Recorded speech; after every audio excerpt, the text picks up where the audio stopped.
আমার মনে হয় ভালোবাসা প্রকাশের সবচেয়ে উত্তম মাধ্যম হচ্ছে ফুল। 6 মাস পর বাড়িতে আসছি। বাস থেকে নেমে সরাসরি চলে এলাম ফুলের দোকানে। অনেকে হয়তো বুঝতেই পারছেন ফুলের দোকানে কেন এসেছি। তোকে দেখেছি আমি হঠাৎ করে, তবু বলি এতদিন পর এসেছি, সর্বপ্রথম তার সাথে তো দেখা করতেই হবে, আর এই জন্য ফুল তো লাগবেই। আমাকে একটা ফুল দিয়েন তো। 2 টাকা দিয়ে তো ফুল পাওয়া যায় না। আচ্ছা, তোমার নাম কি? শাহজাহান সাফা। তুমি কোথায় থাকো? কার জন্য নিবে? আম্মুর জন্য। কার জন্য? আম্মুর জন্য। আম্মুর জন্য। আচ্ছা, কোনটা নিবা, এটা না এটা?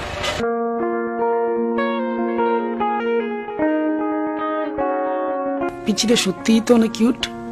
সে 2 টাকা নিয়ে এসেছে ফুল কেনার জন্য, তার মাকে ফুল দিয়ে বলে। কিন্তু 2 টাকাতে গিয়ে আর ফুল পাওয়া যায়?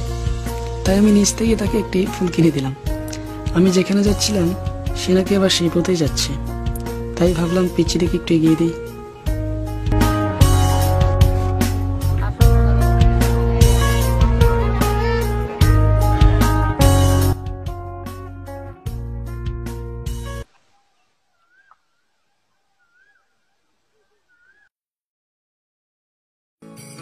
হ্যালো, কতক্ষণ ধরে ওয়েট করতেছি? 1 ঘন্টা হয়ে গেল তো, আর আসতে এতক্ষণ লেট লাগতেছে। আরে বাবা, আমি ঢাকা থেকে চিটাগাং গেছি শুধুমাত্র তোমার জন্য। আমি এখন পর্যন্ত বাসায় যাইনি, আর তুমি আমার জন্য এত ওয়েট করতে পারবে না?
আজ ইচ্ছে করে তোমার কোলে একটু মাথা রাখি, এই হৃদয় খানি উজাড় করে পা বলে ডাকি।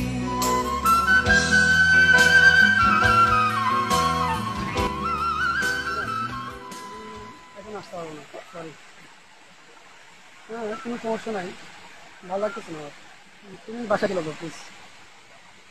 না, কিছুই হয় নাই, ভালো লাগতেছে না আসলে। তুমি বাসায় যাও, করবে আগে।